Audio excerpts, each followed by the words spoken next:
दुनिया की सदाकत में तेरा नाम रहेगा, दुनिया की सदाकत में तेरा नाम रहेगा, सिद्दीक तेरे नाम से इस्लाम रहेगा, सिद्दीक तेरे नाम से इस्लाम रहेगा, दुनिया की अदालत में तेरा नाम रहेगा, फारूक तेरे लक़ब से इस्लाम रहेगा, फारूक तेरे लक़ब से इस्लाम रहेगा। ধারাবাহিক কিছু সময় বয়ান শুনলে সূরা আনফালের মধ্যে আল্লাহ পাক বলছেন ইমানদারের ইমানের ব্যাটারির চার্জ বাড়াবার জন্য সবচেয়ে বড় মেশিন হলো কোরআনের তেলাওয়াত। কে ভাই ঠিক না? आए हाय गर्व खागर कुरा खानी शबर जाए हाबीब, गर कुरा खानी शबर जाए हाबीब, आहरो गिलमा तोरा बाशद नसीब, तली कुर्रा पसंद पेशे खुदा, और गिलमा लारजला जरम बहरश फेदा, और गिलमा लाजरम बहरश फेदा, इन्नमल मुमिनून अल्लज़ीना इज़ा ज़ुकिरल्लाह।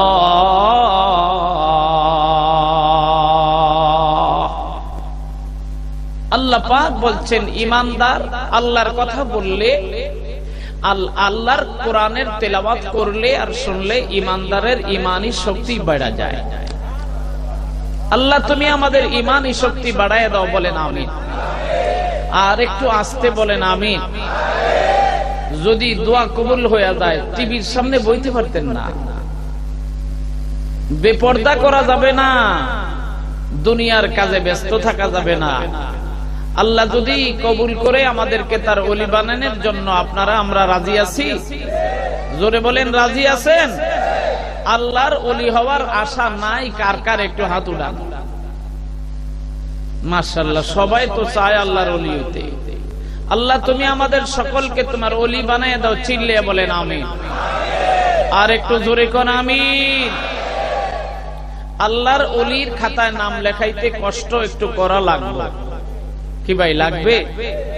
ইব্রাহিম আলাইহিস সালাম আল্লাহর ওলির খাতায় নাম লেখাইতে গিয়া, আল্লাহর বন্ধুর খাতায় নাম লেখাইতে গিয়া নিজের জিন্দেগি আগুনের মধ্যে ফেলাইছে। বুঝেন নাই? জীবনকে আগুনের মধ্যে নিক্ষেপ করতে হয়েছে। আল্লাহর ওলির খাতায় নাম লেখাবার জন্য নবজাতক শিশু সন্তানকে মরু প্রান্তরে মক্কার অদূরে সেই মক্কার মরুভূমিতে নির্বাসনে দিতে হয়েছে। আল্লাহর ওলির খাতায় নাম লেখাবার জন্য মাত্র 12 থেকে 13 বছরের শিশু সন্তান ইসমাইলের গলায় ছুরি চালাতে হয়েছে। সুবহানাল্লাহ পড়বেন না? আল্লাহর ওলি হওয়া এত সহজ না ভাই। আল্লাহ তাআলার কাছে দোয়া করি আল্লাহ পাক আমাদেরকে ওলি বানায় দেন। এই জন্য একটু কষ্ট করা লাগবে। রাজি আছেন? রাজি আছেন? যদি রাজি থাকেন আল্লাহর নাম নিয়ে একটু উঁচু আওয়াজে বলেন আল্লাহু আকবার। এতক্ষণ বৈশা বলছেন, এবার সবাই দাঁড়ায় বলবেন, দাঁড়ায় বলেন আল্লাহু আকবার। আর একটু জোরে বলেন আল্লাহু আকবার। নারে তাকবীর, নারে তাকবীর, লিল্লাহে তাকবীর। কষ্ট হয়েছে আপনাদের? যেহেতু কষ্ট হয় নাই তো এবার একটু কষ্ট করেন। জুতাগুলি কাছে থাকলে হাতে নেন, নিয়ে আমার দিকে সামনে একটু আগায়া যান। মাঝখানে খালি খালি জায়গা থাকলে শয়তান বসার জায়গা হয়ে যায়। অল্প সময় আমি বয়ান করব, চিন্তার কোনো কারণ নেই। আমি ঢাকায় আবার ফিরবো। সকলে বলেন ইনশাআল্লাহ। একটু সবাই সামনে আগান, মাশাআল্লাহ। একটু জমা জমা বসেন আর মুখে একটু চালু করেন লা ইলাহা ইল্লাল্লাহ মুহাম্মাদুর রাসূলুল্লাহ সাল্লাল্লাহু আলাইহি ওয়াসাল্লাম। আর একটু জোরে বলেন সাল্লাল্লাহু, আর একটু মোহাব্বত নিয়ে বলেন সাল্লাল্লাহু। এই দুরূদ শরীফ যদি মোহাব্বতের সাথে একবার পড়েন, আল্লাহ পাক 10টা গুনাহ মাফ করে দিবেন। আর একটু জবান খুলে বলেন, একবার বলার সাথে সাথে আল্লাহ 10টা নেক আমার আপনার আমল নামায় লেখা দিবেন। জান্নাতের মধ্যে 10টা মর্যাদা আল্লাহ বুলন্দ করে দিবেন। লাভ না লস? লাভ না লস? এই দরবারটাই হলো লাভের। হ্যাঁ, এই বাজার কিসের? লাভের। দুনিয়ার বাজারে তো ভাই একদিন লাভ হয়, আরেকদিন লস হয়। আর এই বাজারে যে আসবে সে লাভবান হয়ে যাবে।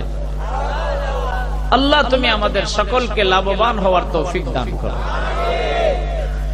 আমার ভাই, আমি কোরআনে কারীমের 26তম পারা একটা সূরা তেলাওয়াত করেছি, প্রথম 5টি আয়াত। এই সূরাটির নাম হচ্ছে সূরা হুজুরাত। সূরা হুজুরাত, তার প্রথম 5টি আয়াত আমি আপনাদের খেদমতে আরজ করেছি। হুজুরাত শব্দটি হুজরাতুন শব্দের বহুবচন। হুজরাতুন শব্দের অর্থ হলো কক্ষ, রুম। কক্ষ বোঝেন তো? আমাদের বাসা বাড়িতে, আমাদের ঘরে 2টা 3টা 4টা রুম থাকে না? কক্ষ থাকে না? কারোর ঘরে 2টা রুম থাকে, 3টা রুম থাকে, 4টা রুম থাকে, 5টা রুম থাকে। রুমও বাংলা ভাষা, কক্ষ বাংলা ভাষা। রুম হলো চলতি, কক্ষ হলো শুদ্ধ। আল্লাহ পাক এই কক্ষের নাম দিয়া অসংখ্য কক্ষ, এগুলো হুজুরাত শব্দের অর্থ। কক্ষ কাকে বলে? চারদিকে দেওয়াল, উপরে একটা ছাদ, এটাকে আমরা বলি কক্ষ বা রোম। এই রোমের উপরে, কক্ষের উপরে আল্লাহ পাক একটা সূরা নাজিল করেছেন। এই সূরাটার নাম হচ্ছে সূরাতুল হুজুরাত। আমি প্রথম আমার তেলাওয়াতকৃত 5টি আয়াতের একটু সংক্ষেপে একটু অনুবাদ আমি করি, তারপরে ইনশাআল্লাহ আমি ব্যাখ্যা বিশ্লেষণে যাব। সকলে বলেন ইনশাআল্লাহ। ইয়া আইয়ুহাল্লাযীনা আমানু লা তুকদ্দিমু বাইনা ইয়াদাইল্লাহ। আল্লাহ পাক বলছেন, এ ঈমানদারেরা, এ বিশ্বাসীরা, আল্লাহ এবং আল্লাহ রাসূলের সামনে,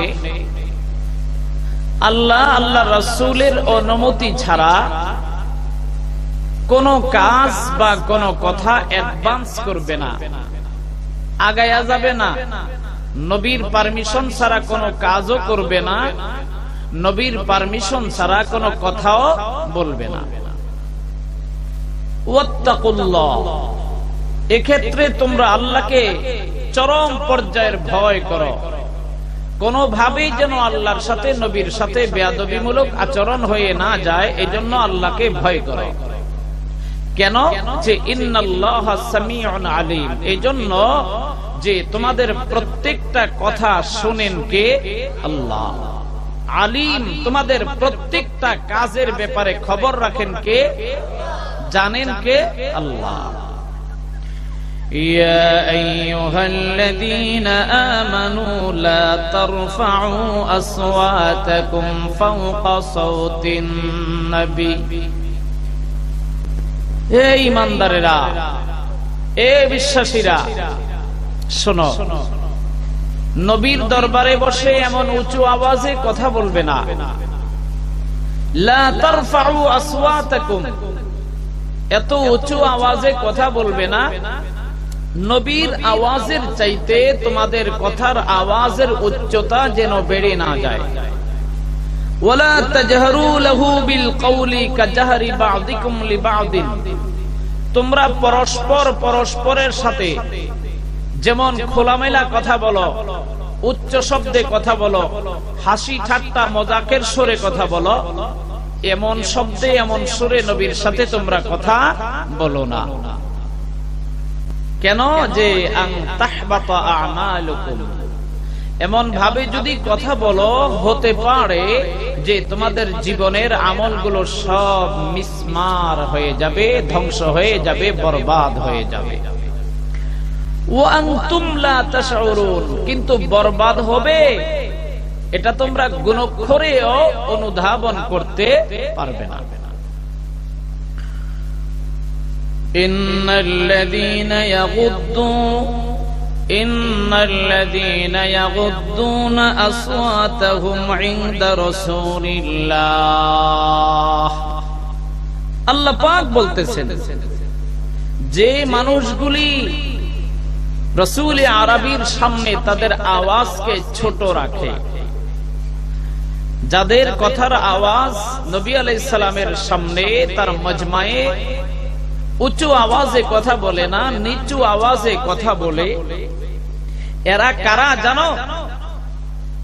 আল্লাহ পাক বলতেছেন উলাইকাল্লাযীনা ইমতাহানাল্লাহু কুলুবাহুম লিত্তাকওয়া,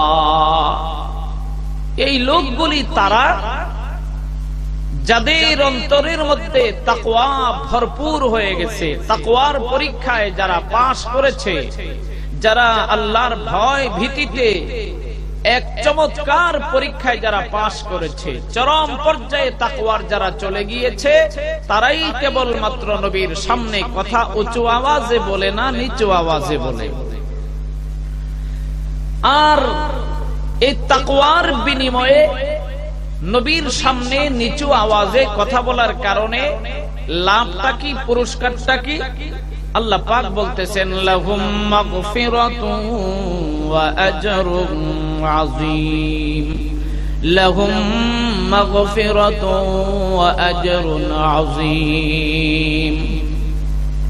এক নম্বর পুরস্কার, যে যাদের অন্তরের মধ্যে তাকওয়া পয়দা হলো, নবী আলাইহিস সালামের মজমায়ে ধীরে ধীরে সুন্দর করে নিচু আওয়াজে কথা বলল, এক নম্বর পুরস্কার আল্লাহ পাক তাদের সকলকে মাফ করে দিবেন। কত বড় পুরস্কার! দুই নম্বর পুরস্কার ওয়া আজরুন আযীম, পরকালে ইন্তেকালের পরে আল্লাহ তাআলা সবচেয়ে বড় বিনিময় দিবেন, যে তার জান্নাতের মালিক বানাই দিবেন। الذين ينادونك من وراء الحجرات, ওই মানুষগুলি, যেই মানুষগুলো নবী আলাইহিস সালামকে কক্ষের বাহির থেকে ডাকতে থাকে, ইয়া মুহাম্মদ উখরুজ ইলাইনা, এ মুহাম্মদ তুমি ঘর থেকে বের হয়ে আসো। এই বেয়াদবিমূলক শব্দ দিয়ে যারা নবীকে ডাকতে থাকে কক্ষের বাহিরে দাঁড়ায়া দাঁড়ায়া, এরা কারা? কয় আকসারুহুম লা ইয়াকিলুন, অধিকাংশ মানুষগুলি হচ্ছে অজ্ঞ, অধিকাংশ মানুষগুলি হচ্ছে মূর্খ, অধিকাংশ মানুষগুলি হচ্ছে জানে না নবীর আদব সম্পর্কে। আল্লাহ পাক আমাদের সকলকে নবীর প্রতি আদব এবং সম্মান প্রদর্শন করার তৌফিক দান করে, বলেন আমিন। আর একটু জোরে বলেন আমিন। এই ছিল আমার তেলাওয়াতকৃত আয়াতগুলির সংক্ষিপ্ত তরজমা। আমি প্রথমেই বলেছি, আমি যে সূরাটা তেলাওয়াত করেছি এই সূরাটার নাম কি ভাই? সূরাতুল হুজুরাত। এই সূরাতুল হুজুরাত নাজিল হলো কেন? মদিনার মধ্যে, আরব দেশের মদিনার মধ্যে এক গোত্র ছিল, যে গোত্রের নাম ছিল বনু তামিম। এই বনু তামিম গোত্রের কিছু সংখ্যক লোক নবী আলাইহিস সালামের দরবারে আসছেন একটা বিষয় জানার জন্য। কি বিষয়? যে এই গোত্রের মধ্যে সর্দার কাকে বানানো হবে। নেতা কাকে বানানো হবে, হাকিম কাকে বানানো হবে, লিডার কাকে বানানো হবে, মুরব্বী হিসেবে ওই এলাকার মধ্যে ওই গোত্রের মধ্যে মুরব্বী হিসাবে কে থাকবে, এটা জানার জন্য মূলত নবী আলাইহিস সালামের দরবারে আসছেন। হযরতে ওমর ফারুক, হযরতে আবু বকর সিদ্দিক রাদিয়াল্লাহু তাআলা আনহু ওই বনু তামিম গোত্রের তাদেরকে ডাক দিয়া কয়, তাইলে একটা কাজ করো, তোমরা তোমাদের নেতা কাকে বানাইবা আমি বলি। কাকা ইবনে মাবাদ রাদিয়াল্লাহু তাআলা আনহু নবী আলাইহিস সালামের একজন সাহাবী। এই কাকা ইবনে মাবাদ, তাকে তোমরা তোমাদের গোত্রের আমির হিসাবে, নেতা হিসাবে, লিডার হিসাবে মেনে নাও। কথা কি বুঝতে পারছেন? হ্যাঁ। আর হযরতে ওমর ফারুক রাদিয়াল্লাহু তাআলা হযরতে আবু বকর সিদ্দিকের এই কথাকে ডিনাই করা হযরতে ওমর ফারুক রাদিয়াল্লাহু তাআলা অন্য আরেকজন লিডারের কথা এখানে প্রস্তাব করলেন যে না, তোমরা তাকে বানাবে না, বরঞ্চ হযরতে আকরা ইবনে হাবিস রাদিয়াল্লাহু তাআলা আনহু, তিনিও একজন সমাজের বড় নেতা, বড় আলেম। এই আকরা ইবনে হাবিস, তিনাকে তোমরা তোমাদের নেতা বা মুরব্বী হিসাবে গ্রহণ করো। হযরতে আবু বকর বললেন কাকা ইবনে মাবাদকে, হযরতে ওমর ফারুক বললেন আকরা ইবনে হাবিসকে। দুইজনেই এই কথার মধ্যে একটু দ্বিমত হয়ে গেছে না ভাই? হযরতে আবু বকর একজনকে বানাবার জন্য প্রস্তাব করেছেন, আর হযরতে ওমর ফারুক আরেকজনকে বানাবার জন্য প্রস্তাব করেছেন। কিন্তু মূলত এই যে দুইজনে কথোপকথন করতেছেন, নবী আলাইহিস সালাম কিন্তু কিছুই বলেন নাই যে আবু বকর তুমি বলো কাকে বানানো যায়, ওমর তুমি বলো কাকে বানানো যায়, এমন নির্দেশনা এজাজত দেন নাই। এর আগেই ওনারা দুইজনে প্রস্তাব করেছেন। এক। দুই নম্বর, ওনারা দুইজনে প্রস্তাব করতে গিয়া কথার আওয়াজটা একটু উঁচু হয়ে গেছে। কথা কি বুঝতেছেন? কথা একটু উঁচু আওয়াজে হয়ে গেছে। নবী আলাইহিস সালামের দরবারে কথার আওয়াজের উচ্চতা বেড়ে যাবে, নবীর শানে যদি বেয়াদবি হয়ে যায়, আল্লাহ কি মুখ বুঁজা থাকে? জোরে বলেন। আল্লাহ পাকের পছন্দ হয়নি। এ আমার দোস্ত, আল্লাহ পাক হযরতে জিবরাইল আমিনকে ডাক দিয়ে বলেন, জিবরাইল যা যা যা, আমার নবীর দরবারে যা, নবীর দরবারে যা। নবীর দরবারে যে দুইটা বিষয় আমার নবীকে অবহিত করবা। এক নম্বর বিষয়, ইয়া আইয়ুহাল্লাযীনা আমানু লা তুকদ্দিমু বাইনা ইয়াদাইল্লাহি ওয়া রাসূলিহি। এ নবীর সাহাবী, ভালো করে শোনো, ভালো করে শোনো।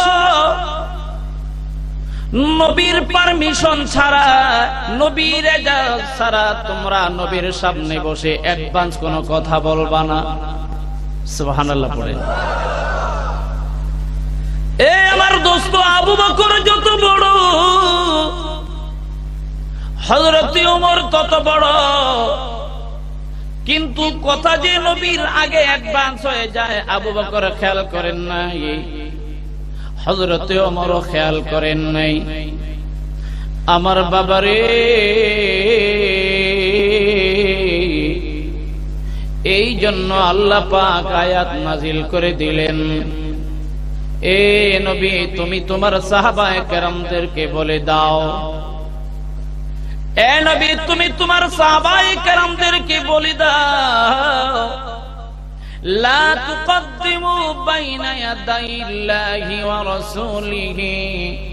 এ নবীর সাহাবী, এ নবীর সাহাবী নবীর সামনে বসে আল্লাহ আল্লাহ রাসূলের মজমায়ে বসে নবীর পারমিশন না নিয়া, নবীর ইজাজত না নিয়া, নবীর অনুমতি না নিয়া, নবীর অনুমতি ব্যতিরেকে অ্যাডভান্স কোনো কথা বলবা না, অ্যাডভান্স কোনো কাজ করবা না। আমার নবী যদি পারমিশন দেয় তাহলে তোমরা কথা বলবা, আমার নবী পারমিশন না দিলে কথা বলবা না। কারণ নবীর দরবারে কথা বলা নবীর পারমিশন ছাড়া এটা চরম বেয়াদবি। জোরে জোরে বলেন নাউজুবিল্লাহ। এ আমার দোস্ত, নবীর সামনে কথা বলতে বড় হুঁশ, নবীর সামনে কথা বলতে বড় সতর্ক। যে কেউ নবীর সামনে কথা বলতে পারবে না। এ বাবা, আমার আল্লাহ কোরআনে কারীমের মধ্যে সব নবীদের নাম ধরে ধরে রেখেছেন, কিন্তু বাবারে আমার আল্লাহ পাক আমার নবীর নাম কোন জায়গায় ধরে ডাকেন না। এই জন্য ডাকেন নাই। আল্লাহ ডাক দিয়ে কই, আমি যদি আমার নবীকে ডাক দেই, ওই জাহেলের বাচ্চারা নবীকে নাম ধরে ধরে ডাকবে, জাহেলের বাচ্চারা মূর্খরা নবীকে নাম ধরে ধরে ডাকবে। এই জন্য দোস্ত, কোরআনে কারীমের মধ্যে আমার আল্লাহ আদমকে ইয়া আদম উসকুন আনতা ওয়া যাওজুকাল জান্নাহ, এ আদম আমার জান্নাতের মধ্যে থাকো, আমার জান্নাতের মধ্যে খাও। ইয়া জাকারিয়া খুযিল কিতাবা বিকুওয়া, এ জাকারিয়া তুমি আমার দেওয়া কিতাবকে মজবুতির সাথে ধরো। ইয়া ইয়াহইয়া খুযিল কিতাবা বিকুওয়া, এ ইয়াহইয়া তুমি আমার কিতাবকে ধরো। ইয়া জাকারিয়া ইন্না নুবাশশিরুকা বিগুলামিন ইসমুহু ইয়াহইয়া, এ জাকারিয়া তোমাকে আমি ইয়াহইয়া নামক একটা চমৎকার ছেলের বাবা বানাতে যাচ্ছি। ইয়া মুসা, ইয়া ঈসা, নবীদের নাম ধরে ধরে যুগে যুগে সময়ে সময়ে আল্লাহ পাক তার 2,24,000 নবীকে নাম ধরে ধরে রেখেছেন। কিন্তু বাবা রে, কোরআনে কারীমের 30 পারার মধ্যে কোন জায়গায় আল্লাহ পাক তার নবীকে কোন জায়গায় নাম ধরে ডাকেন নাই। চিল্লে বলেন সুবহানাল্লাহ।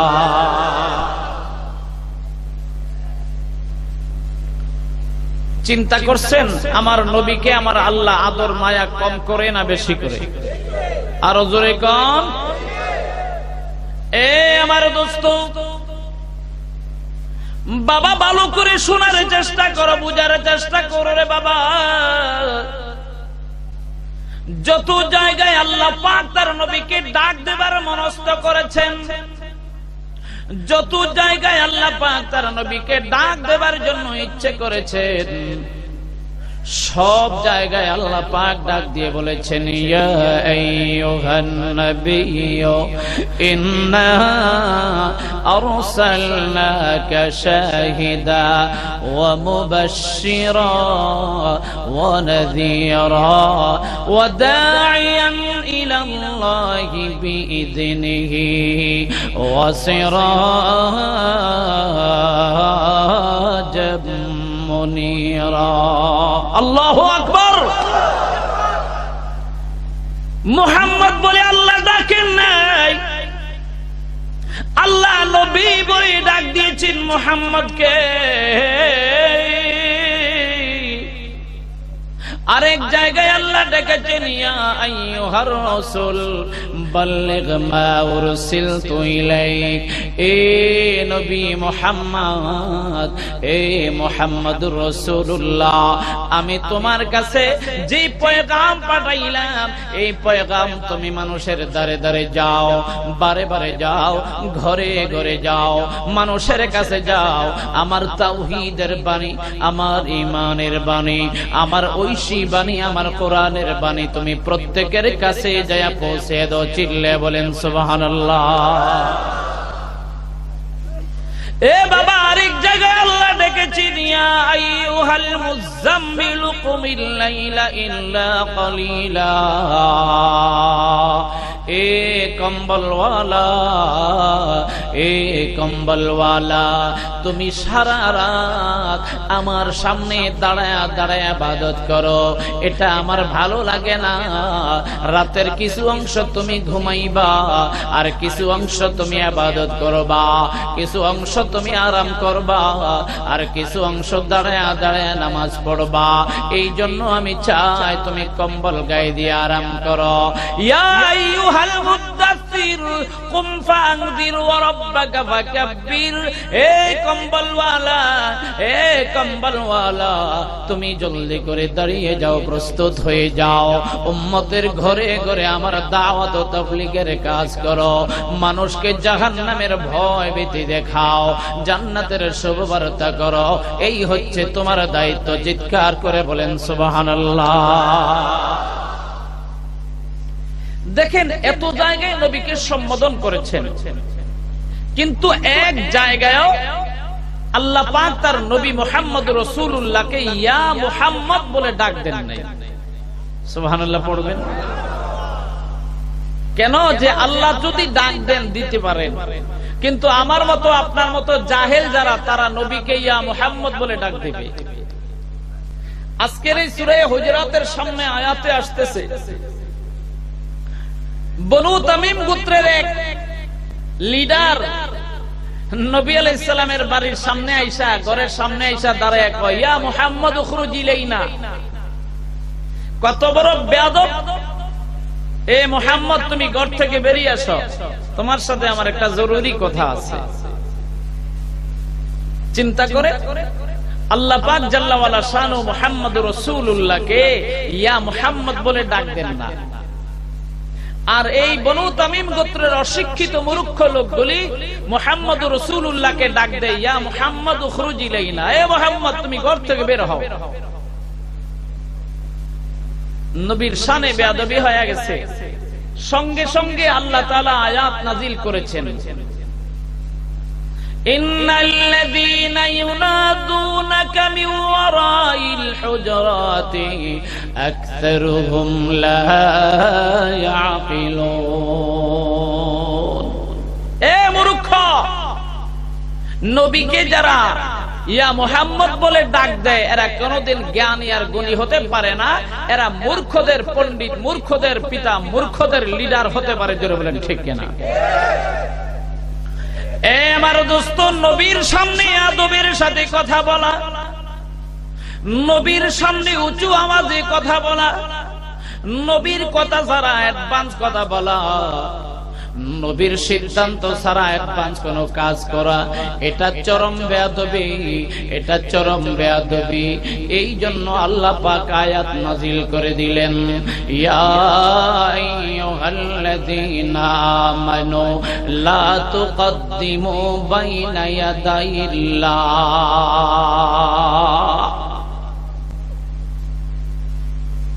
এ দোস্ত, ভালো করে বোঝার চেষ্টা করো। আল্লাহ পাক পরিষ্কার করে বলে দিয়েছেন, এ নবীর সাহাবী, কিয়ামত পর্যন্ত আনেওয়ালা উম্মতের মুখে তালা মারছে। এ উম্মতের দল নবীর ব্যাপারে কথা বলতে হুঁশিয়ার, নবীর ব্যাপারে কথা বলতে হুঁশিয়ার, নবীর ব্যাপারে কথা বলতে হুঁশিয়ার, নবীর ব্যাপারে কথা বলতে সাবধান, নবীর ব্যাপারে কথা বলতে মুখ সামলায়া বলবা। নবীর শানে বেয়াদবি করলে কুফরি হয়ে যায়, কুফরি হয়ে গেলে আল্লাহর জাহান্নাম থেকে, জান্নাত থেকে চিরকালের জন্য বঞ্চিত হয়ে যায়। এই জন্য আল্লাহ পাক ডাক দিয়ে বলে, ঈমানদারেরা, অল্প কোন গুনার কারণে তোদের ঈমান বরবাদ হয়ে যাবে, এটা আমি আল্লাহ চাই না। এই জন্য নবীর সাহাবী, তোমরা ভালো করে শোনো, তোমরা হয়তো বেখেয়ালের কারণে, হয়তো বা একটু অসতর্কতার কারণে নবীর সামনে জোরে জোরে কথা বলেছ, নবীর সিদ্ধান্ত ছাড়া তোমরা নিজেরাই সিদ্ধান্ত দিয়েছ, ভবিষ্যতে আর জীবনে কোনোদিন করবে না।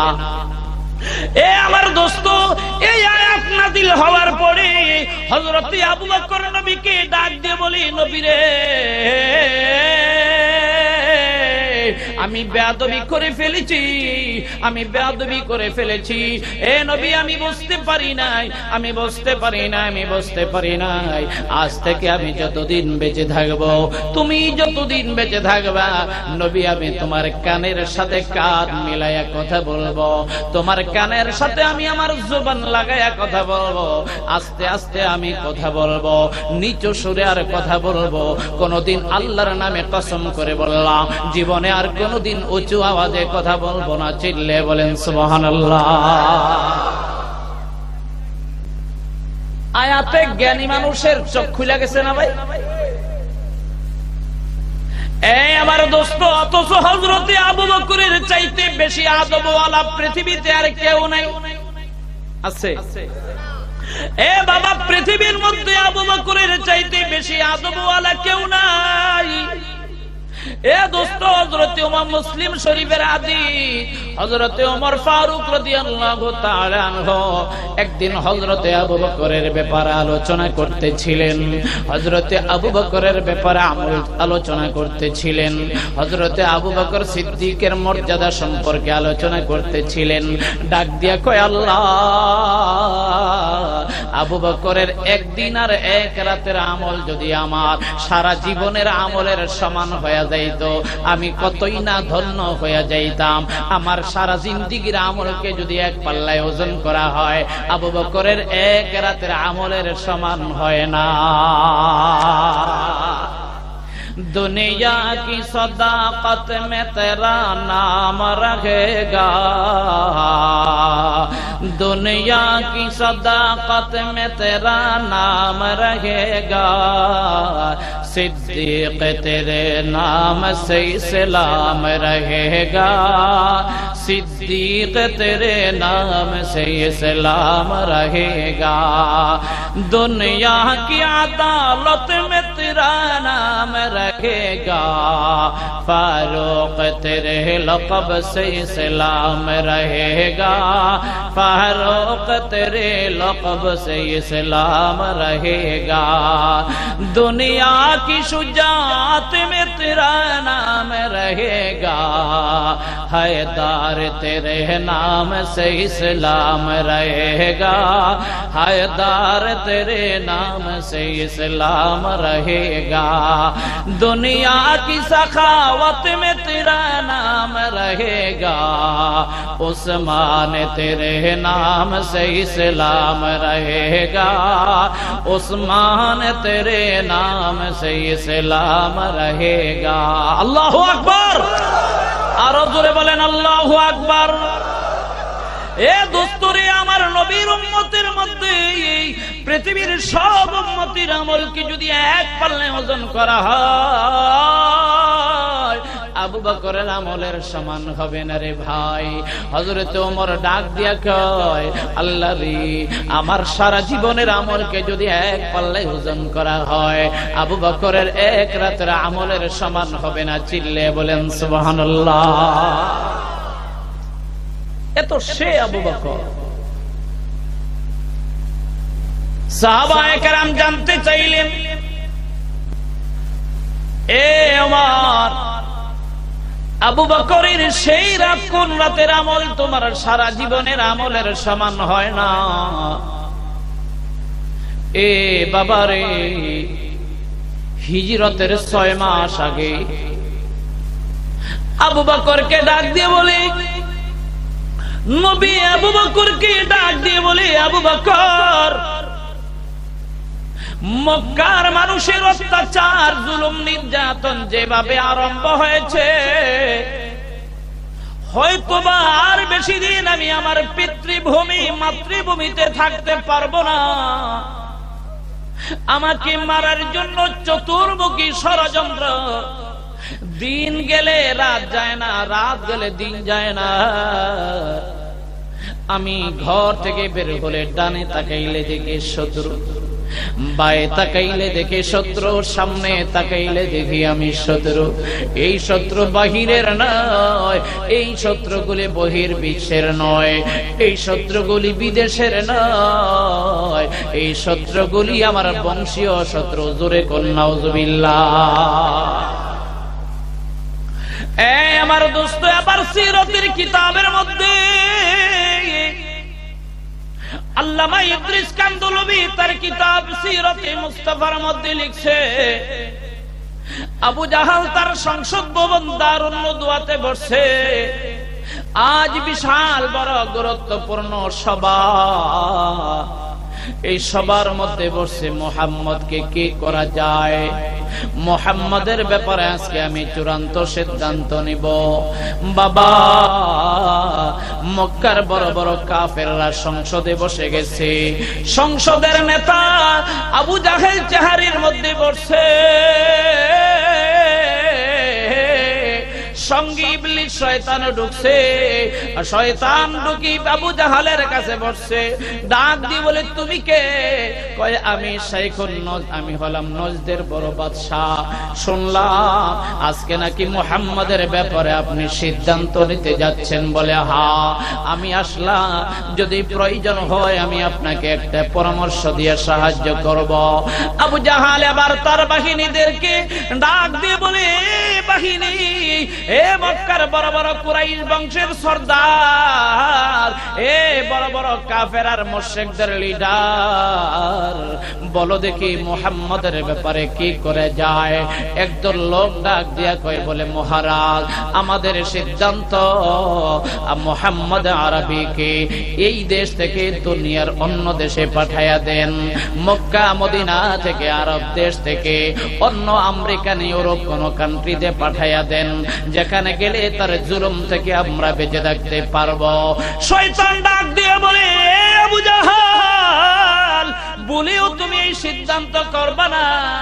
মুহাম্মদের হাতে এত জাদুবিদ্যা, মুহাম্মদের হাতে এমন জাদু পাথর, মুহাম্মদের হাতে এমন কষ্টি পাথর আছে, মুহাম্মদের জবানে এমন আসর আছে, মুহাম্মদে যেখানে যায় সেখানের মানুষ মুহাম্মদের ভক্ত হইয়া মুসলমান হইয়া যায়।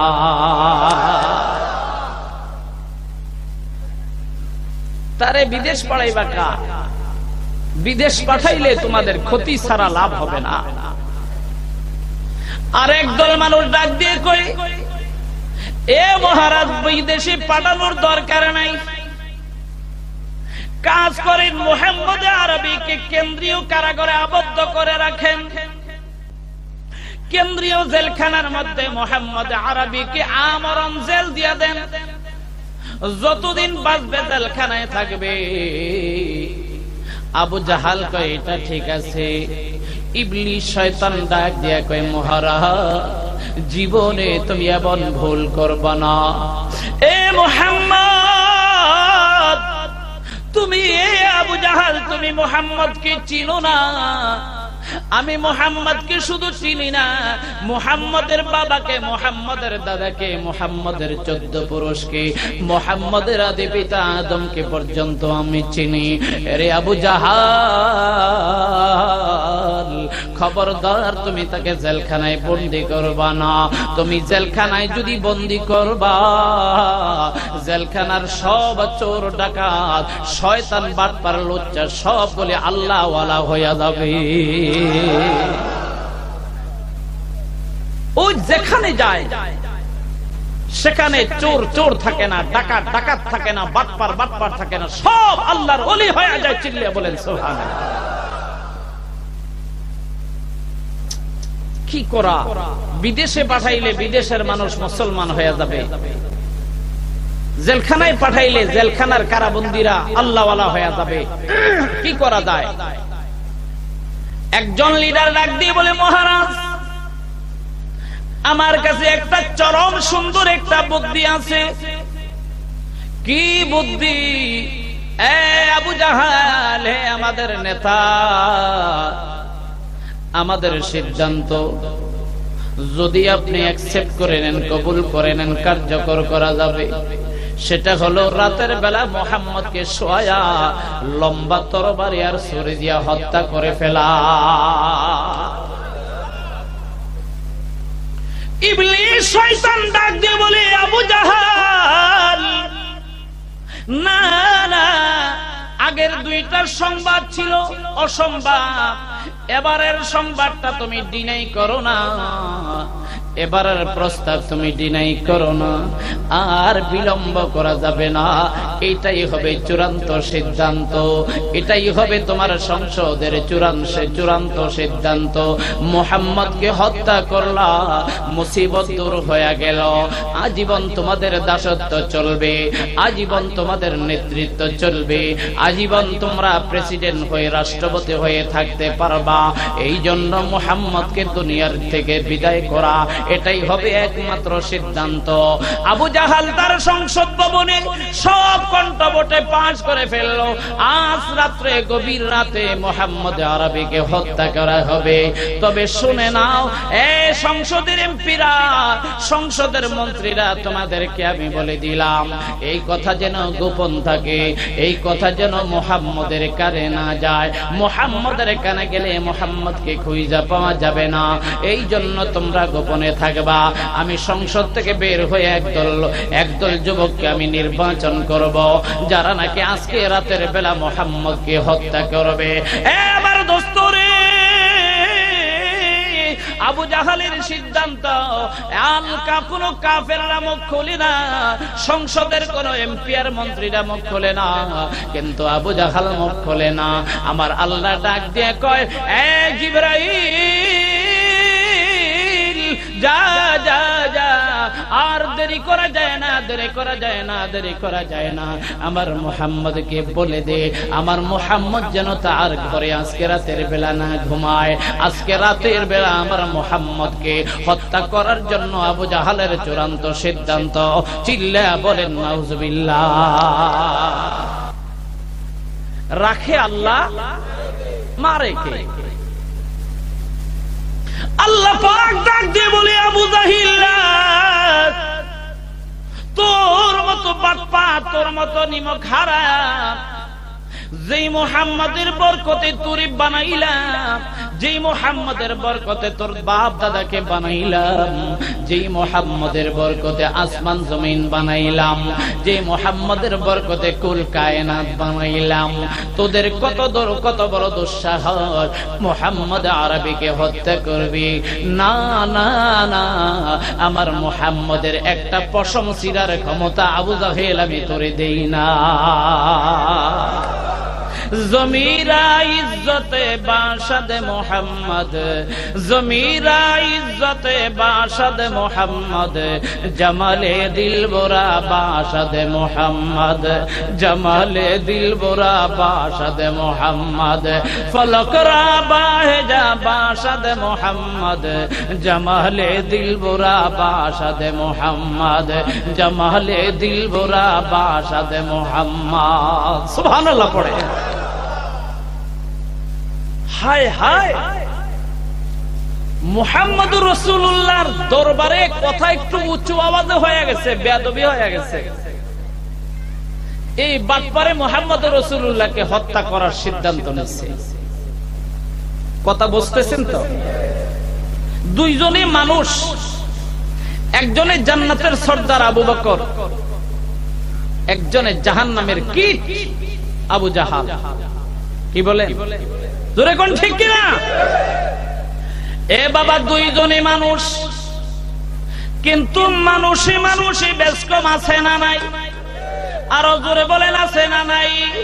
परवाज़ है दोनों का मगर एक फिजा में, करगस का जहावार है शाही का जहावार, करगस का जहावार है शाही का जहावार।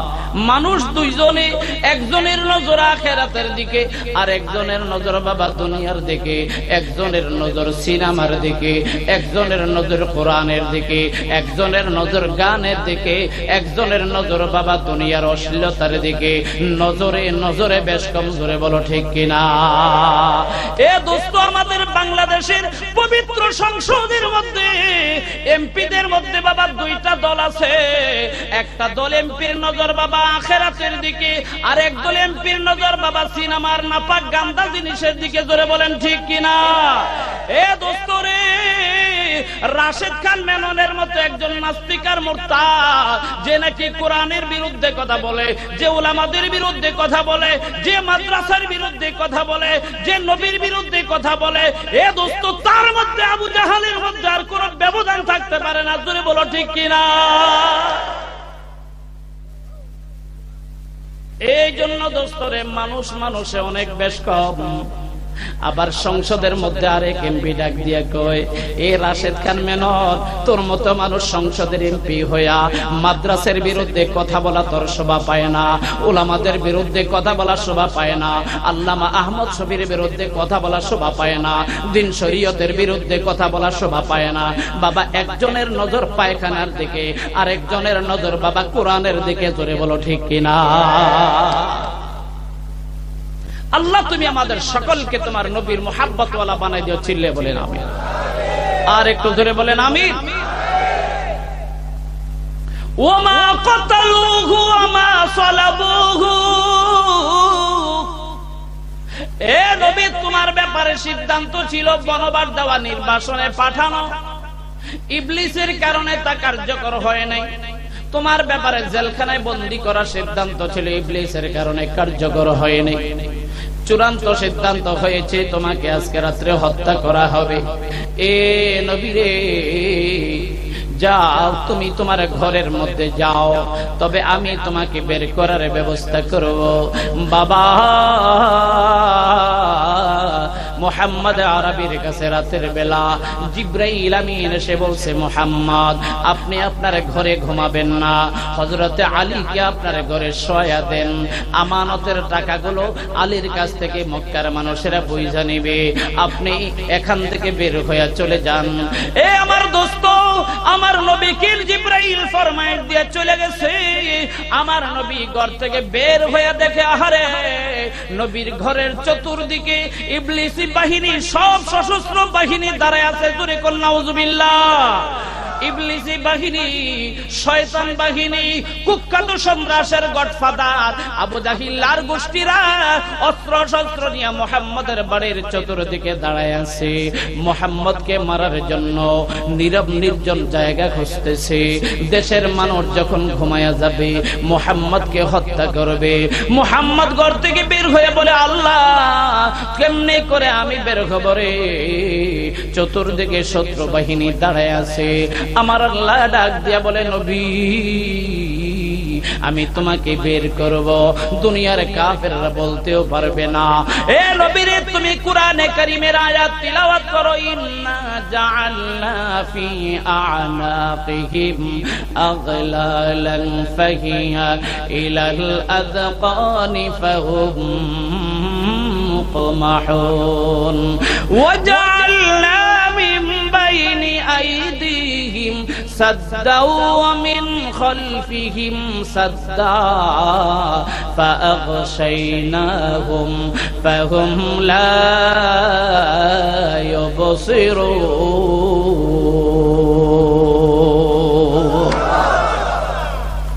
এই দুইটা আয়াত তুমি তিলাওয়াত করো, আর এক মুষ্টি মাটি তুমি হাতে নাও। নবী এক মুষ্টি মাটি হাতে নিয়া এই দুইটা আয়াত তিলাওয়াত করে দম করে ফু দিয়ে চতুর্দিকে ছিটাইয়া দিলেন। আমার মাওলা কয়, তোর কাম ছিটাইয়া দেওয়া, আমি মাওলার কাজ প্রত্যেকটা কাফেরের চোখে চোখে পৌঁছাইয়া দেওয়া।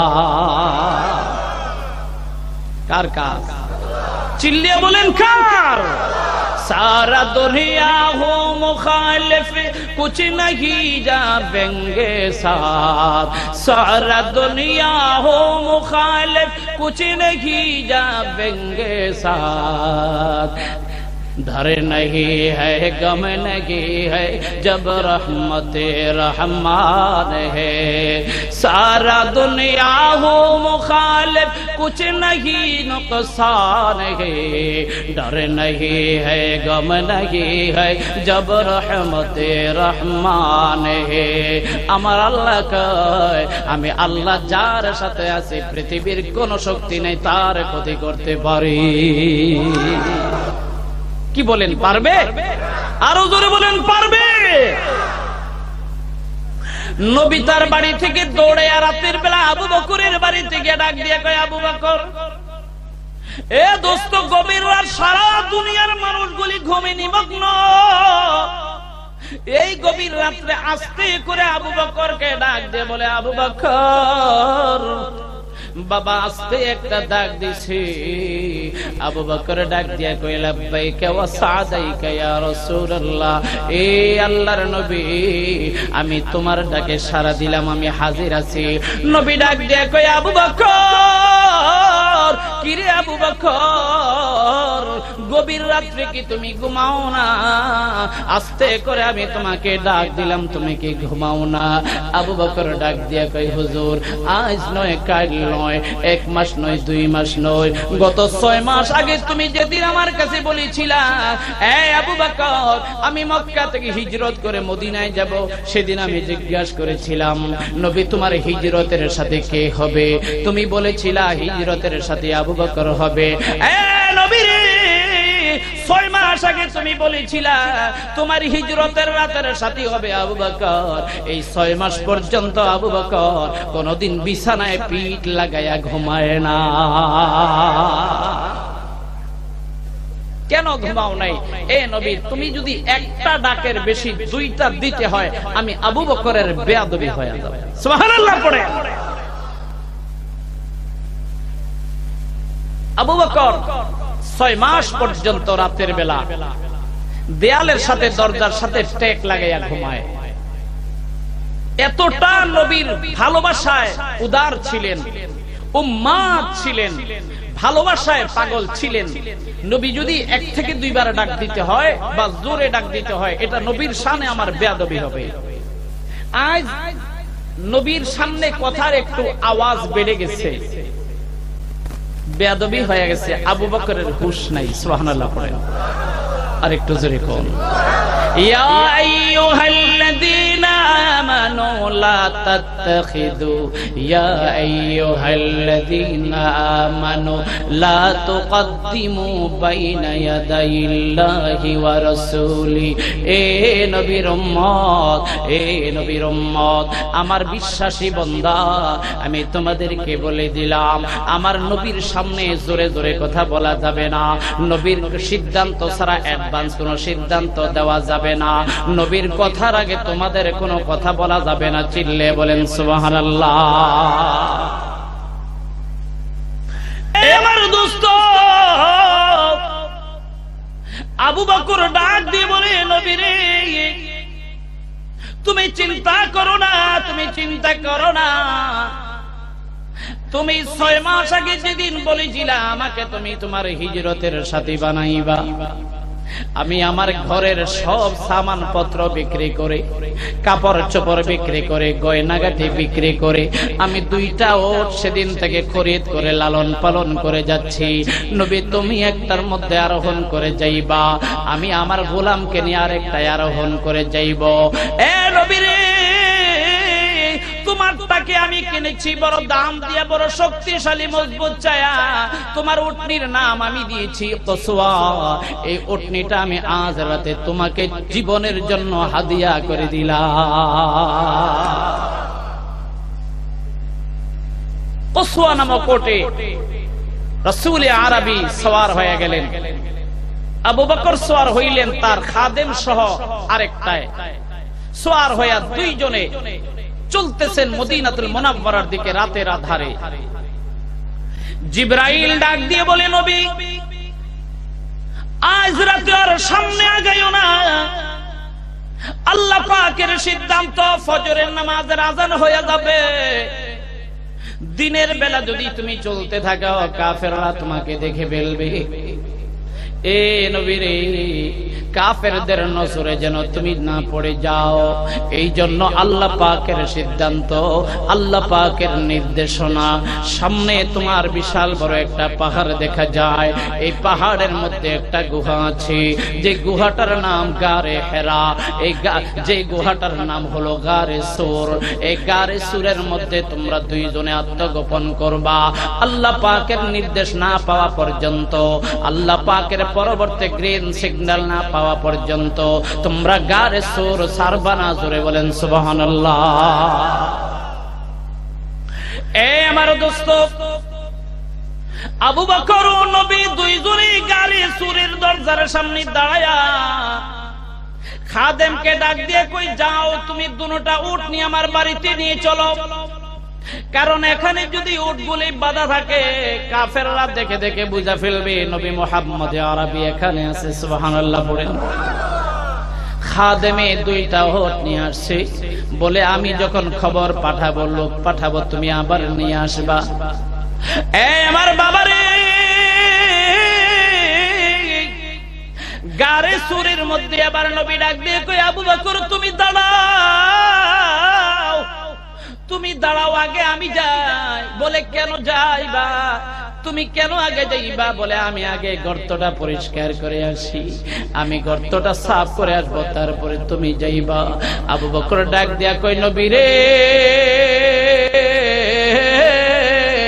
আমি থাকতে তুমি যদি আগে যাও, মদিনা মক্কার বিভিন্ন পাহাড়ের তলদেশে গুহার মধ্যে সাপ থাকে, বেচ্চ থাকে। এ মুহাম্মদ আরবি, তুমি যদি আগে যাও, আর যদি সাপে তোমাকে দংশন করে, বিচ্ছু তোমাকে দংশন করে, আমি আবু বকর আল্লাহর হাসরের ময়দানে কি উত্তর দিব? এ নবী মুহাম্মদ তুমি দাঁড়াও, আগে আমি যাই। আবু বকর গারে সুরের মধ্যে যায়া গর্তের চতুর্দিকে যতগুলো মুখ আছে বন্ধ করার জন্য খুঁজতেছে, কি করবে না করবে, পায় না। হযরতে আবু বকর সিদ্ধান্ত নিলেন, আমার গায়ে যে চাদরটা আছে, আবু বকর চার চাদরটাকে টুকরা টুকরা বানায়া গারে সুরের মধ্যে চতুর্দিকে যেই গুহার মুখ, ছোট্ট ছোট্ট ইঁদুরের গাতার মতো মুখ দেখা যায়, সবগুলি মুখ বন্ধ করে দিলেন। এ বাবা, এবার দুইটা মুখ আছে, কিন্তু চাদরের টুকরা বাকি নাই, চাদরের টুকরা বাকি নাই, দুইটা গর্তের মুখ বাকি আছে। আবু বকর কি করবেন চিন্তা করে পায় না। হঠাৎ করে মনে পড়ছে, হায় হায়, আমার চাদরের যদিও টুকরাটা শেষ হয়ে গেছে, তবে আমার পা কিন্তু দুইটা এখনো বাকি আছে। দুইটা গর্তের মুখের মধ্যে দুইটা পা লম্বা করে বিছায়া, দুইটা পায়ের গোড়ালি দিয়া দুইটা গর্তের মুখ বন্ধ করে আবু বকর সুন্দর করে বসে নবীকে ডাক দিয়ে বলে, নবী মুহাম্মদ এবার আসো, আর ভয় নাই, আর ভয় নাই। আমার দোস্ত হাবাব আল্লাহর নবী গারে সুরের মধ্যে ঢুইকা আবু বকরকে ডাক দিয়ে বলে, ভাই আবু বকর, এ আবু বকর, আমি বড় ক্লান্ত, আমি বড় ক্লান্ত, বড় দুর্বল হয়ে গেছি। তোমার যদি কষ্ট না হয় তোমার কোলে আমি মাথা রেখে আরাম করব। আবু বকর ডাক দিয়ে বলে, নবী বলেন কি, এটা আমার জন্য বড় সৌভাগ্য। আল্লাহর নবী সরকারে দো আলম মাথা মুবারক আবু বকরের পায়ের মধ্যে, কোলের মধ্যে রাখি আর আল্লাহর নবী ঘুমায় গেলেন। রে বাবা, আবু বকরের পা দুইটা গর্তের মুখের মধ্যে, এমন সময় ডান পায়ের মধ্যে বিশাল বড় একটা সাপ আবু বকরের পায়ের মধ্যে এমন দংশন করেছে, দংশনের কারণে বিষে বিষাক্ত হইয়া গোটা শরীরটা যেন বিষাক্ত হয়ে গেছে। আবু বকর লড়ে না, আবু বকর নড়াচড়া করে না। যদি নড়াচড়া করে আল্লাহর নবীর ঘুম ভেঙে যাবে, বেয়াদবি হয়ে যাবে। আল্লাহর নবীর ঘুম যদি ভেঙে যায়, আবু বকরের বেয়াদবি হয়ে যাবে। নবীর সাথে যদি বেয়াদবি হয়ে যায়, আমি আবু বকরের জন্য জাহান্নামের ফয়সালা হবে। এই জন্য আবু বকর নড়ে না। আবু বকর জিম কেটে বসে আছে, কষ্ট করে বসে আছে, সবর ধারণ করে বসে আছে। এ বাবা, এক পর্যায়ে গোটা শরীর যখন বিষাক্ত হয়ে যায়, হঠাৎ করে চোখের এক ফোঁটা পানি অজান্তে নবীর চেহারা মুবারকের মধ্যে পড়ে যায়। আল্লাহর নবী ঘুম ভেঙে যায়, ডাক দিয়ে বলে, আবু বকর, তুমি কাঁদলা, কি অসুবিধা হয়েছে? আবু বকর বলে না, নবী পেরেশান হয়ে যাবে। নবী ডাক দিয়ে বলে, আবু বকর তুমি সত্যি করে আমাকে বলো, কি সমস্যা তোমার, কেন তুমি চোখের পানি ফলাইলা? আবু বকর ডাক দিয়ে বলে, নবী তোমার আমি শোনাইতে চাই নাই, অনিচ্ছাকৃত ভাবে আমার চোখের পানি পড়ে গেছে। এ নবী রে, মনে হয় আমার পায়ের মধ্যে সাপ অথবা বিচ্ছু দংশন করেছে, দংশনের ব্যথা আমি সহ্য করতে পারি না, বিদায় আমার চোখে দিয়ে এক ফোঁটা পানি পড়ে গেছে। জোরে বলেন সুবহানাল্লাহ। আদব কাকে বলে ভাই? নবীর ঘুম নষ্ট হয়ে যাবে। আবু বকর পা নাড়ায় না, শরীর নাড়ায় না, কিন্তু ঝিম ধরে বসে আছে। এক পর্যায়ে হঠাৎ করে অনিচ্ছাকৃত ভাবে এক ফোঁটা চোখের পানি সরকারে দো আলম তো এখানে শোয়া, সরকারে দো আলমের চেহারায় পড়ে গেছে। নবী ডাক দিয়ে বলে, আবু বকর কেন তুমি কষ্ট করো, আমাকে বলো না কেন রে? এ আবু বকর তুমি কি জানো না, আল্লাহ পাক আমাকে শুধু পৃথিবীর মধ্যে নবী বানায়া পাঠায় নাই, আল্লাহ পাক আমাকে শুধু রাসূল বানায়া পাঠায় নাই, আল্লাহ পাক আমাকে উম্মতের কান্ডারি নবী শুধু বানায়া পাঠায় নাই, আমাকে শুধু রাহমাতুল লিল আলামিন বানায়া পাঠায় নাই, আমাকে উম্মতের দরদে শুধু বানায়া পাঠায় নাই, আমাকে পৃথিবীর সবচেয়ে বড় একজন ডাক্তার বানায়া পাঠাইছে। এ আবু বকর দাও, পাওটা দাও। রাসূল আরবি সাল্লাল্লাহু আলাইহি সাল্লাম শাহাদাত আঙ্গুলি দিয়া মুখ থেকে একটু লালা এনে আবু বকরের বিষাক্ত জায়গার মধ্যে লাগায় দিতে দেরি, বিষ ব্যথা ভালো হয়ে যাইতে দেরি হয়নি। আর একটু জোরে বলেন, উম্মত হে তুমহারি হে গুলামো মে তুমহারা, उम्मत है तुम्हारी ही गुलामों में तुम्हारा, तकदीर हमारी है मुक़द्दर है हमारा, तकदीर हमारी है मुक़द्दर है हमारा, कातिब से मेरे नाम आमाल मंगा कार, जितने अमल जिश्ते हैं उन सबको मिटा दो, जितने अमल जिश्ते हैं उन सबको मिटा दो, या रब मेरे आँखों में समा जाए मदीना। अल्लाहु अकबर बोलें, या रब मेरे आँखों में समा जाए मदीना, मुद्दत से मेरे दिल में तमन्नाए मदीना, मुद्दत से मेरे दिल में तमन्नाए मदीना, ला इलाहा इल्लल्लाह, जोरे ला इलाहा इल्लल्लाह, ला इलाहा इल्लल्लाह, ला इलाहा इल्लल्लाह,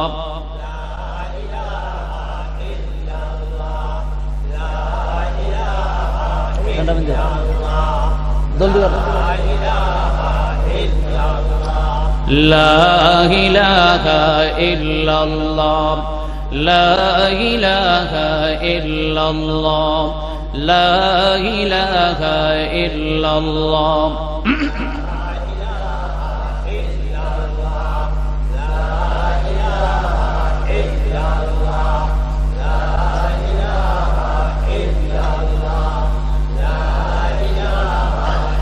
ला इलाहा इल्लल्लाह मुहम्मदुर रसूलुल्लाह सल्लल्लाहु अलैहि वसल्लम। हाय हाय, এই রাতের এই ঘটনা, কাফেররা তো চালাক, ওদের সাথে জ্যোতিষী আছে, কাহেন আছে, জাদুঘর আছে। নবীরে ঘরে যায় তালাশ করে দেয়, নবী তো নাই, শুয়ে রয়েছে হযরত আলী। কারে মারতে দাঁড়ায় রয়েছে, সারা রাত মারলাম সাপ, সকালে মাইরা দেখি রশি। হায় হায়, মক্কার কাফেররা বের হয়ে গেল, মুহাম্মদ কোথায়? দৌড়াইতে দৌড়াইতে জ্ঞানী জ্ঞানী বড় বড় ভার্সিটির ডিগ্রিওয়ালা ছাত্ররা ডাক দিয়ে বলে, মহারাজ, মুহাম্মদ আরবীর যদিও পায়ের কোনো চিহ্ন দেখা যায় না, তবে দেখা যায় দুইটা ওট যেন এই রাস্তা দিয়ে হেঁটে হেঁটে গেছে। এই দুইটা ওটের পদচিহ্ন দেখে এ বাবা মক্কা থেকে যাইতে যাইতে যায় দেখে গাড়ি সুরের মধ্যে জাবালে সুর নামক পাহাড়ের গুহা পর্যন্ত দুইটা ওট পর্যায়ে ওখানে স্টপেজ করে গেছে, সামনে আর কোনো চিহ্ন নাই। গবেষণা করে দেখলো নিশ্চয়ই মুহাম্মদ আরবী আবু বকর গুহার ভিতরে আছে। এ দোস্ত, যিনি বাঁচানেওয়ালা, আল্লাহ যদি বাঁচাইতে চান, আল্লাহর কসম করে বললাম মুহাম্মদকে মারার ক্ষমতা নাই। চিল্লিয়ে বলো সুবহানাল্লাহ।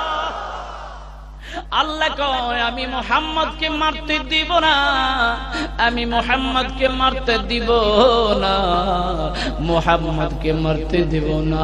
আমি আমার আদরের মুহাম্মদ, আমি আমার মায়ার মুহাম্মদ, আমি আমার বড় মুহাম্মদ, মুহাব্বতের মুহাম্মদ, আমি এত আদর করে মায়া করে বানাইছি, আমার মুহাম্মদের গায়ে হাত লাগাইতে পারবে না।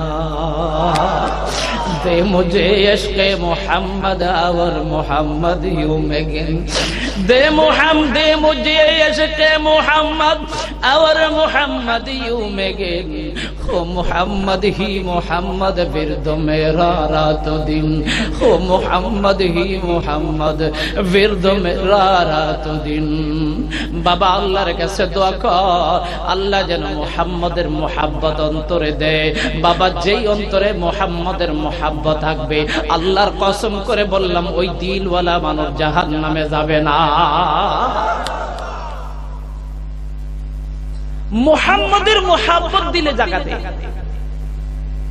আল্লাহর কসম করে বললাম, তুই যদি মেথর হস, সুইপারও যদি হস, ব্যাংক চালক, ঠেলা চালক, রিকশা চালক, কৃষকও যদি হস, আল্লাহর কসম করে বললাম মুহাম্মদের মুহাব্বত যার অন্তরের মধ্যে থাকবে, জবানে যদি কালিমা থাকে, আল্লাহর কসম সে আল্লাহর জান্নাতে চলে যাবে।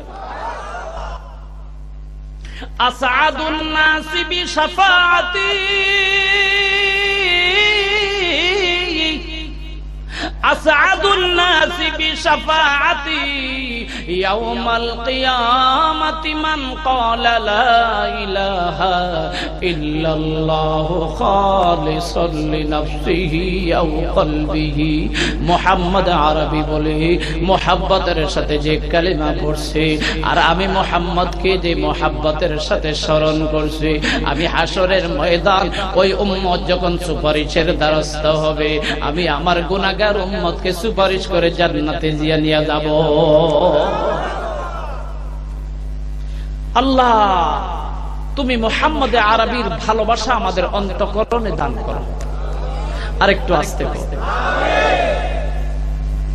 কি বাবা, মুহাম্মদ রাসূলুল্লাহর মুহাব্বত অন্তরে থাকলে ওই লোক যদি ফকির হয়, আমি বলবো দোস্ত, পৃথিবীর মধ্যে ওই লোক হবে সবচেয়ে বড় বাদশা। বুঝতেছেন নি কথা? আল্লাহ কয়, আমি মুহাম্মদরে মায়া করি, এত মায়া করি, সব নবীদের নাম নিয়ে নিয়ে ডাকছি, কিন্তু কোরআনে কোন জায়গায় আমি মুহাম্মদের নাম ইয়া মুহাম্মদ বলে ডাক দিইনি। আমি ডাক দিলে বেয়াদবি হবে না, কিন্তু আমি ডাক দিলে কিছু জাহেল মূর্খ আছে, আমার দেখা দেখি তারাও ইয়া মুহাম্মদ কইব। বুঝেন না? মুহাম্মদুর রাসূলুল্লাহ সাল্লাল্লাহু আলাইহি সাল্লামের মজলিসে একটু জোরে কথা বলছে। চিন্তা করেন দোস্ত, আল্লাহর কাছে মায়া কতটুকু, একটু খুব চিন্তা করেন। মুহাম্মদুর রাসূলুল্লাহ সাল্লাল্লাহু আলাইহি সাল্লামের মজলিসে একটু জোরে কথা বলছে, অ্যাডভান্স একটু কথা বলছে। আল্লাহর সহ্য হয় নাই, আমার নবীর সামনে বসে এত জোরে কথা কবি কা? বুঝতেছেন নি কথা? আমার দোস্ত, নবীর একজন আপনা সাহাবী হযরতে হাবিব ইবনে যায়েদ আনসারী রাদিয়াল্লাহু তাআলা, এ বাবা মক্কা মদিনা থেকে ইয়ামান দেশের দিকে রওনা। পথের মধ্যে মিথ্যা নবুয়তের দাবিদার মুসাইলামাতুল কাজ্জাবের একজন অনুচরের সামনে ধরা পড়ে যায়। ডাক দিয়ে কই, তুমি কে? কই আমি হাবিব। কোথা থেকে আসছো? বলে মদিনা থেকে। মদিনা থেকে নিশ্চয়ই যখন আসছো তুমি মুহাম্মদের পাগল। কয় হ্যাঁ। তাকে ধরে মুসাইলামাতুল কাজ্জাব নামক মিথ্যা নবুয়তের দাবিদারের কাছে নিয়ে গেছে। মুসাইলামাতুল কাজ্জাব ডাক দিয়া কই, তোর নাম কি? কয় আমার নাম হাবিব ইবনে যায়েদ আনসারী। কোথা থেকে আসছো? কই মদিনা থেকে। কয় তোর নবীর নাম কি? কয় আমার নবীর নাম মুহাম্মদ। কয় মুহাম্মদ তো ঠিক আছে, কিন্তু সর্বশেষ নবী কে? কয় আমার সর্বশেষ নবী হলো মুহাম্মদ। মুসাইলামাতুল কাজ্জাব ডাক দেয়া কয়, না, তোর সর্বশেষ নবী হলো আমি মুসাইলামাতুল কাজ্জাব। আমি মুসাইলামা তোর সর্বশেষ নবী।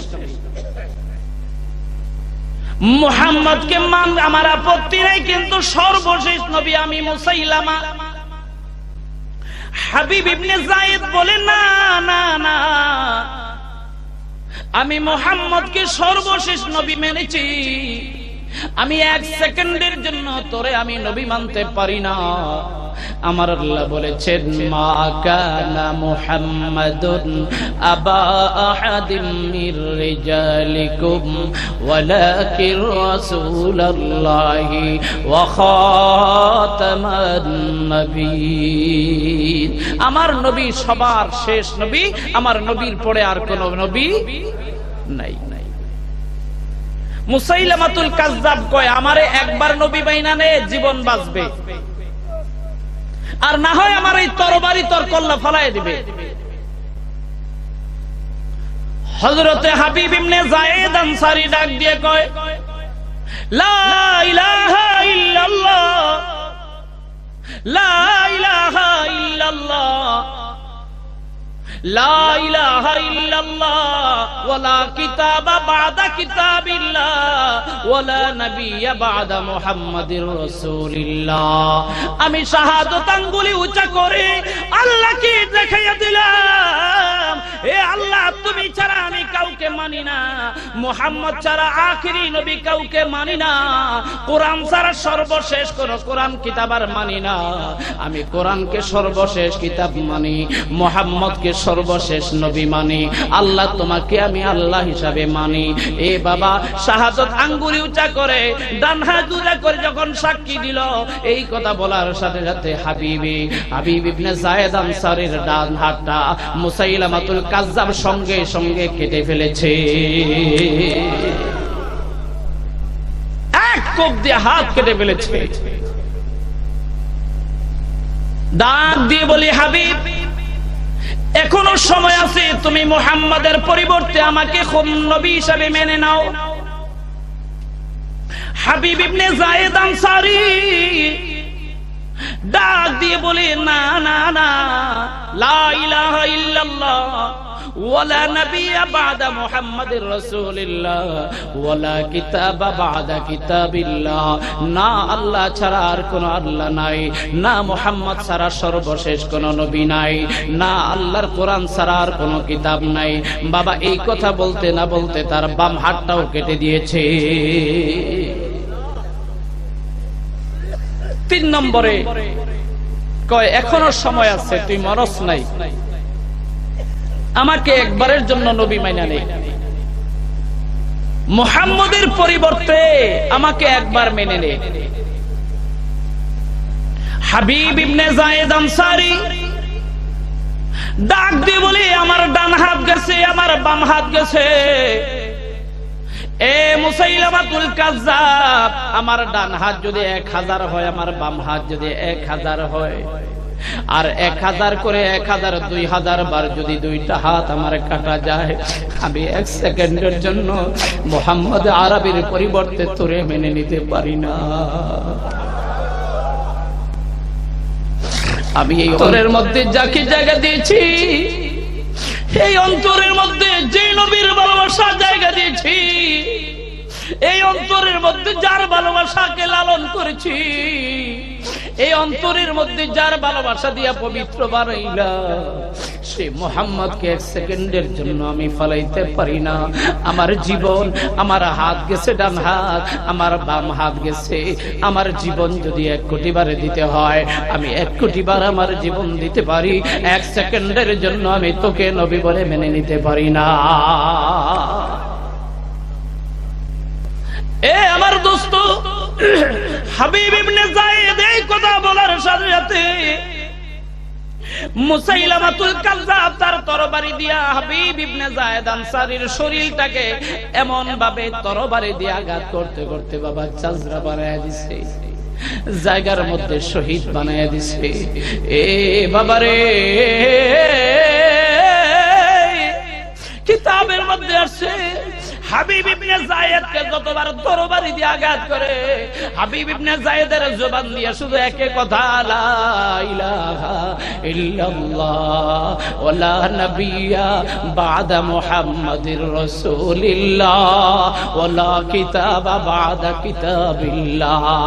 কখনো নয়, কখনো নয়, আমার আল্লাহ ছাড়া আর কোনো আল্লাহ নাই, আমার নবী মুহাম্মদ ছাড়া আর কোনো নবী নাই, আমার আল্লাহর কোরআন ছাড়া সর্বশেষ আর কোনো কিতাব না। আর একটু জোরে বলে আল্লাহু আকবার। কাকে বলে দোস্ত মানুষ চিন্তা করে।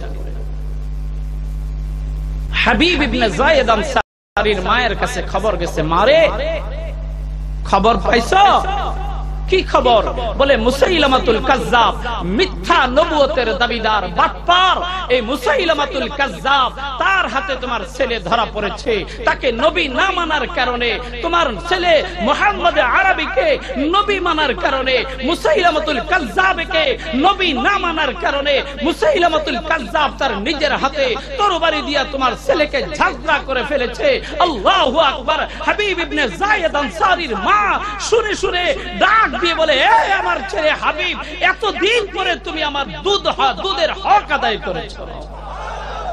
তোমার মতো সন্তান আমি গর্ব ধারণ করে, আমার মতো মা বাংলাদেশের জমিনে নয় পৃথিবীর মধ্যে আমি গর্ববোধ করে চিৎকার করে বলেন সুবহানাল্লাহ। তোমার মতো নবী প্রেমিক সন্তান আমার গর্বে ধারণ করতে পেরে আমি আমার নিজেকে ভাগ্যবান মনে করছি। আল্লাহু আকবার বলেন। এ দোস্ত আহবাব, যেই নবীর মুহাব্বত অন্তরে ধারণ করলে জান্নাত হয়, যেই নবীর নাম নিলে মালিক খুশি হয়, যেই নবীকে সালাম দিলে মালিক খুশি হয়, যে মা যে মুহাম্মদকে মায়া করলে মালিক খুশি হয়, ওই নবীর বিরুদ্ধে যদি কথা বলে, নবীর শানের বিরুদ্ধে যদি বেয়াদবি করে, আল্লাহর কসম করে বললাম মুসলমানের গায়ে রক্ত থাকতে ওই জালেমকে বিন্দু পরিমাণ ছাড় দেওয়া হবে না, হবে না, হবে না।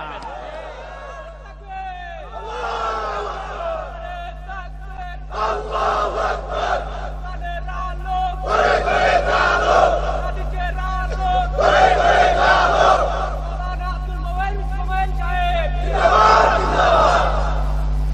আল্লাহু আকবার। দোস্ত, এই কাফের বাহিনী গারে সুরের এমন পর্যায়ে ওরা খুঁজতেছে, হাদিসের মধ্যে আসছে রাসূল আরবি সাল্লাল্লাহু আলাইহি ওয়াসাল্লাম বলছেন, অল্প সময়ের ব্যবধানে আল্লাহ পাক গারে সুরের মুখের মধ্যে মাকড়সার জাল দিয়া এমন ভাবে আর পয়দা করেছেন, এমন ভাবে গেট আর দরওয়াজা বানিয়ে রাখছেন যাতে করে কাফেরের বাচ্চারা আসলে দেখলে বুঝতে পারে যে এখানে কোনো মানুষ ঢুকতে পারে না। আমার দোস্ত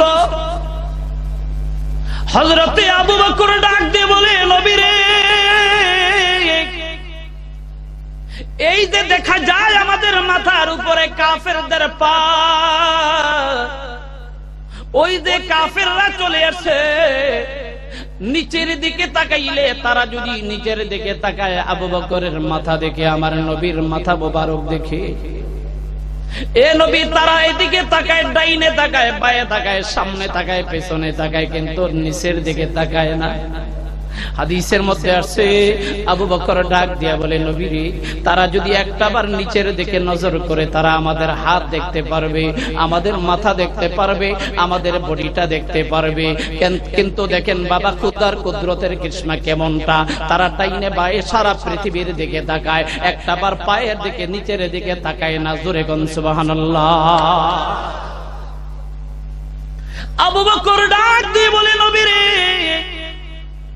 আর মনে বাঁচার সম্ভাবনা নাই, আজ মনে হয় দুজনের মরণ। যেহেতু ওরা চলে আসছে, ওদের হাত পা দেখতেছি, ওরা বিভিন্ন ভাবে তদন্ত করে বুঝা গেছে আমরা এখানে আছি। নবী ডাক দিয়ে বলে, রে আবু বকর, তুমি চিন্তা করো না, লা তাহজান ইন্নাল্লাহ মা'না। এ আবু বকর, তুমি চিন্তা করো না, তুমি চিন্তা করো না, আমরা এখানে যদিও দুইজন, আমরা একা একা দুইজন নই, আমাদের দুইজনের সাথে আমাদের মালিক, আমাদের আল্লাহ আছে। কে আছে ভাই?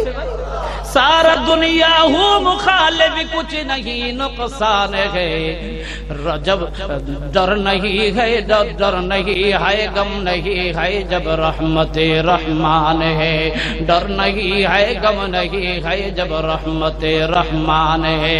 আল্লাহ মিয়া কয়, যার সাথে আমার দয়া মায়া থাকবে তার ভয় নাই। সারা পৃথিবী যদি তার ক্ষতি করতে চায়, তার একটা পশম ছিঁড়ার ক্ষমতা আমি দেই না।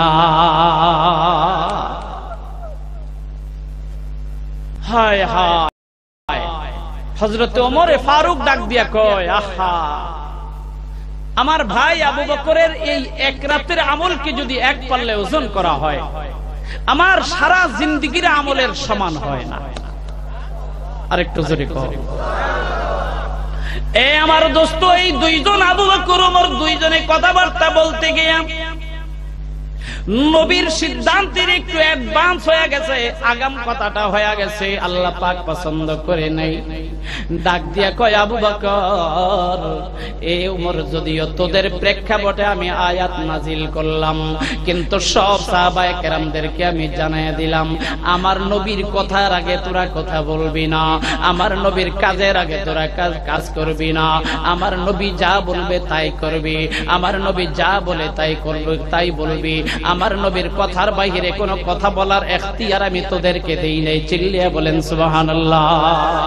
ইয়া আইয়ুহাল্লাযীনা আমানু লা তুকদ্দিমু বাইনা ইয়াদাইল্লাহি ওয়া রাসূলি ওয়াত্তাকুল্লাহ। হুশিয়ার হুশিয়ার মুসলমানও, আল্লাহ পাকের নবীর সাথে যেন বেয়াদবি হয়ে না যায়। আল্লাহর সাথে যদি বেয়াদবি হয়ে না যায়, আল্লাহর সাথে বেয়াদবি হওয়া, নবীর সাথে বেয়াদবি হওয়া মানে আল্লাহর সাথে বেয়াদবি হওয়া। এই জন্য আল্লাহ পাক ডাক দিয়া কয়, ওয়াত্তাকুল্লাহ, আল্লাহকে ভয় কর, আল্লাহকে ভয় কর, আল্লাহকে ভয় কর। ইন্নাল্লাহা সামিউন আলীম। কেন ভয় করবি, কেন ভয় করবি? আল্লাহ পাক ডাক দিয়ে বলে, বান্দা, তোরা যা বলস তা শোনেন কে? তোদের সব কথা সর্ব অবস্থায় শোনেন কে? আর তোরা সব সময় যা বলস তা জানেন কে? সব কিছু দেখেন আর সব কিছু জানেন, তার নাম কি ভাই? আরো চিল্লিয়ে বলেন কি নাম? আল্লাহ। এবার 2 নম্বরে আল্লাহ নির্দেশনা দেন, ইয়া আইয়ুহাল্লাযীনা আমানু লা তারফাউ আসওয়াতাকুম ফাওকা সাওতিন নবী। এ আবু বকর, এ ওমর, নবীর দরবারে বসে তোদের কথার আওয়াজটা একটু বেড়ে গেছে, একটু আওয়াজ বড় হয়ে গেছে।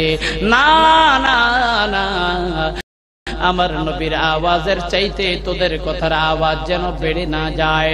আমার নবী যে আওয়াজে কথা বলবে ওই সমান আওয়াজ যেন তোদের না হয়। তোদের আওয়াজ হওয়া লাগবে আমার নবীর আওয়াজের চাইতে ছোট। জোরে বলেন সুবহানাল্লাহ। উপরের আয়াতের ব্যাখ্যায় মুফাসসিরিনে কেরাম চমৎকার একটা মাসালা লিখছেন। সাহাবায়ে কেরামদের জন্য নিষেধ হলো নবী আলাইহিস সালামের আগে না চলা, নবী আলাইহিস সালামের আগে কথা না বলা, কাজ না করা। এখন তো নবী নাই, এখন কি মাসালা? নবী নাই, কিন্তু নবীর উত্তরসূরিরা উলামায়ে কেরাম আসেনি। জোরে বলেন আসেনি? ইন্নাল উলামা ওয়ারাসাতুল আমবিয়া ওয়া ইন্নাল আমবিয়া লাম ইউয়ারিসু দীনারা ওয়ালা দিরহামা। আল্লাহ পাকের নবী ডাক দিয়া কয়, এ কিয়ামত পর্যন্ত আহলে ওয়ালা উম্মত, আমি যদিও পৃথিবীর মধ্যে থাকব না, কিন্তু আমার উলামায়ে কেরাম, আমার উত্তরসূরি, তারা কিন্তু থাকবে। থাকবেনি? আমার সামনে যেমন উঁচু আওয়াজে কথা বলা নিষেধ, উলামায়ে কেরামের সামনে বসে উঁচু আওয়াজে কথা বলা নিষেধ, আমার সামনে অ্যাডভান্স কথা বলা নিষেধ, উলামায়ে কেরামের সামনে পটপট করা নিষেধ, আমার সামনে যেমন আগে আগে চলা নিষেধ, উলামায়ে কেরামের সামনে আগে আগে চলা নিষেধ। আমার উত্তরসূরি উলামায়ে কেরাম, সাহাবায়ে কেরামের জন্য যেমন আদব আমাকে দিয়া, ও জগৎবাসী উম্মত, তোদের জন্য আদব হলো উলামায়ে কেরাম। এই জন্য দোস্ত হাদিসের মধ্যে আসছে, আমার নবী ডাক দিয়ে বলেন, হক্কানি উলামায়ে কেরামদেরকে কেউ যদি দেখতে আসে, সে যেন আমাকে দেখতে আসলো। হক্কানি উলামার সাথে কেউ যদি মুসাফা করে, সে যেন আমার সাথে মুসাফা করলো। হক্কানি উলামাকে কেউ যদি সালাম দেয়, আমাকে যেন সালাম দিল। হক্কানি উলামায়ে কেরামদেরকে খুশি করার জন্য কেউ যদি খালেস নিয়তে হাদিয়া দেয়, সে যেন আমাকে হাদিয়া দিল। বোঝা গেল নবীর জন্য ইজ্জত যেমন সাহাবায়ে কেরামের জন্য জরুরি, দুনিয়ার কিয়ামত পর্যন্ত আনেওয়ালা উম্মতের জন্য হক্কানি উলামায়ে কেরাম, নবীর উত্তরসূরিদেরকে তেমন ইজ্জত করা জরুরি। জোরে বলেন ঠিক কিনা? তাফসীরের কিতাবের মধ্যে লিখছে, আল্লাহ তাআলা বুঝাইতে চান, এ কিয়ামত পর্যন্ত আনেওয়ালা মুসলমান, তোদের জন্য লাজিম হলো যেই রাস্তা দিয়া তোদের সাথে উলামায়ে কেরাম যাবে, উলামায়ে কেরাম আগে চলবে, তোরা পিছনে চলবি। যেই মজমায় উলামায়ে কেরাম বসবে, তোরাও বসবি। উলামায়ে কেরামের আগে তোরা কথা বলবি না, উলামায়ে কেরামের চাইতে উঁচু আওয়াজে তোরা কথা বলবি না। উলামায়ে কেরামের চাইতে উঁচু আওয়াজে কথা বললে যেমন বেয়াদবি হবে, তেমন সাহাবায়ে কেরাম নবীর উঁচু আওয়াজে কথা বললে নবীর সাথে বেয়াদবি হবে। আদবের জন্য এই আয়াতগুলি নাযিল হয়েছে। এই আদব শুধু নবী আলাইহিস সালামের জামানার সাথে খাস নয় দোস্ত, কিয়ামত পর্যন্ত এই আদবের আয়াত থাকবে। জোরে বলেন ঠিক কিনা? ইয়া আইয়ুহাল্লাযীনা আমানু লা তারফাউ আসওয়াতাকুম ফাওকা সাওতিন নবী ওয়া লা তাজহারু লাহু বিল কওলি কাজহারি বা'দিকুম লিবা'দিন আন তাহবাতা আমালুকুম। এ নবীর উত্তরসূরি, এ দুনিয়ার ইমানদার, আমি তোদেরকে 2 নম্বর আদব শিখাইয়া দিলাম। 1 নম্বর আদব ছিল নবীর কথার চাইতে অ্যাডভান্স কোনো কথা বলবা না, নবীর কাজের চাইতে আগে কোনো কথা বলবা না। ওই যে দুইজন নেতার নাম বলেছে, আল্লাহু আকবার, হযরতে আবু বকর সিদ্দিক, হযরতে কাকা ইবনে মা'বাদ রাদিয়াল্লাহু তাআলা আনহুকে হাকিম বানানোর জন্য রায় দিয়েছিল। হযরতে ওমর আকরা বিন হাবেসকে আমির বানাবার জন্য নির্দেশনা দিয়েছিল। এই কথাটার পরিপ্রেক্ষিতে আল্লাহ পাক 1 নম্বর আয়াত নাজিল করেছেন। আর তাদের কথা বলতে বলতে আওয়াজটা বড় হয়ে যাওয়ার কারণে 2 নম্বর আয়াতটা আল্লাহ নাজিল করেছেন, এ নবীর সাহাবী, নবীর দরবারে বসে জোরে জোরে কথা বলবা না, নবী যেই সুরে কথা বলে তার চেয়ে নিচু সুরে কথা বলবা।